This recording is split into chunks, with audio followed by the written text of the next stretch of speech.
Shalom, selamat pagi saudara. Puji nama Tuhan, kita bertemu lagi pada renungan pagi Kristen hari ini, tanggal 28 September 2021, hari Selasa.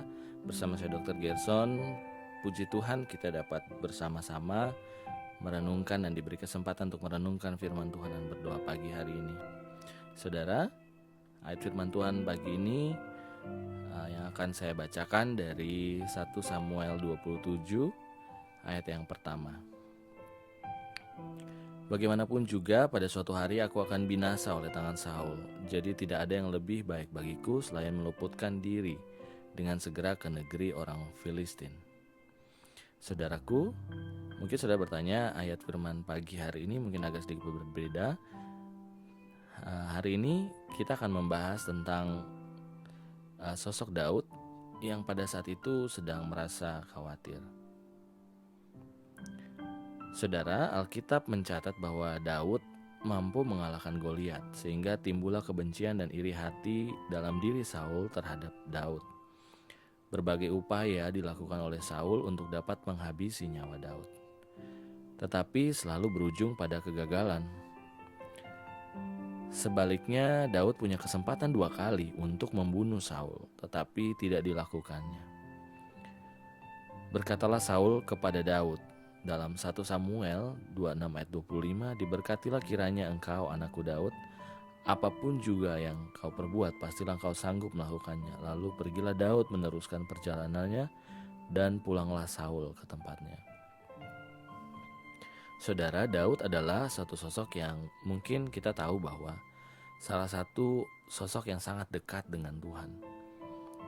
Saudara, dia percaya bahwa Tuhan tidak pernah melepaskan tangannya. Dan Tuhan berkuasa untuk melepaskan Daud dari tangan Saul. Tapi kalau saudara baca ayat di atas mengindikasikan bahwa Daud saat itu sedang mengalami kekhawatiran. Imannya tidak cukup kuat untuk menghempaskan segala kekhawatiran yang membayangi langkahnya. Daud pun memutuskan untuk lari ke negeri orang Filistin. Kenapa? Karena ia terus membayangkan hal-hal buruk yang terjadi. Daud lupa bahwa kedahsyatan dan kuasa Tuhan yang berulang kali melepaskannya dari ancaman-ancaman, pembunuhan, perang, kekalahan, melepaskan dari binatang buas saat ia masih menjadi gembala kambing domba. Saudara, demikian juga dengan kita. Seringkali kita mengkhawatirkan sesuatu yang buruk terjadi. Kita membiarkan hati dan pikiran kita dibelenggu oleh kekhawatiran yang sedemikian menyiksa. Padahal kita sudah sering melihat Tuhan menyelamatkan kita dalam berbagai situasi yang sulit, dalam berbagai hal dan perkara. Saudara, ahli jiwa meneliti dan mendeskripsikan tentang kekhawatiran.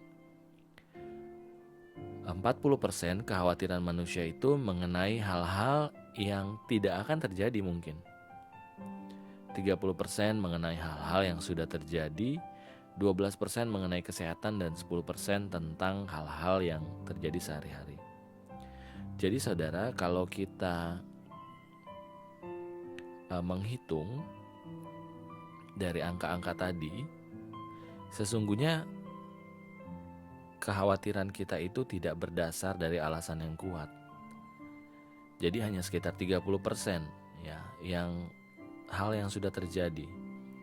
Saudara, kekhawatiran itu ibarat kita duduk di atas kursi goyang yang bergoyang tapi tidak akan membawa kita kemana-mana, tidak akan mengubah rencana kita.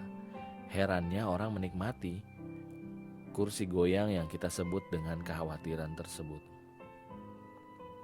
Kekhawatiran ini membawa Daud kehilangan akal sehatnya dan mencari pertolongan ke negeri orang Filistin. Padahal Allah sama sekali tidak menyukai bangsa ini. Saudara, belajar dari Daud, serahkan kekhawatiranmu kepada Tuhan. Ayat Mazmur 55 ayat 23 berkata, "Maka ia akan memelihara engkau. Tidak untuk selama-lamanya dibiarkannya orang benar itu goyah." Puji nama Tuhan. Mari kita berdoa. Bapa, kami bersyukur karena Tuhan boleh berbicara pagi hari ini lewat renungan. Biar Tuhan, setiap kami tidak berada di dalam kondisi yang mengkhawatirkan hal-hal yang mungkin belum terjadi, hanya dalam pikiran kami saja. Ya Tuhan, biarlah iman kami tumbuh karena perkataan firman-Mu, karena apapun yang terjadi pada kami, yang pernah terjadi pada kami, dan kami melihat kuasa Tuhan melebihi segalanya. Bapa, biarlah itu menjadi pegangan kami. Biarlah itu menjadi sauh kami. Biarlah iman kami tidak terombang-ambing, dan biarlah kami tidak khawatir, Tuhan. Kami percaya bahwa Tuhan yang boleh memelihara kami dan tidak akan melepaskan kami. Terima kasih Bapa, terima kasih Tuhan Yesus. Terpujilah nama-Mu Tuhan. Kami serahkan rencana kami hari ini ke dalam tangan-Mu. Kami serahkan segala kekhawatiran kami, dan biarlah Tuhan buat berhasil segala sesuatu yang Tuhan sesuai dengan kehendak dan rencana-Mu dalam kehidupan kami. Terima kasih Bapa, terima kasih Tuhan Yesus. Kami memulai hari ini dan menyerahkan semua orang yang kami kasih, orang yang mencintai kami, bahkan orang yang membenci kami. Dan biarlah hari ini kami boleh menyenangkan Tuhan, dan kami boleh berjalan bersama Tuhan. Di dalam nama Tuhan Yesus kami sudah berdoa dan mengucap syukur. Haleluya. Amin. Puji nama Tuhan saudara. Terima kasih telah mendengarkan renungan ini, dan biarlah saudara dan mendapatkan berkat, karena berbahagialah setiap orang yang mendengar firman Tuhan dan menjadi pelaku firman. Tuhan berkati, sampai bertemu besok dalam renungan pagi. Haleluya. Amin.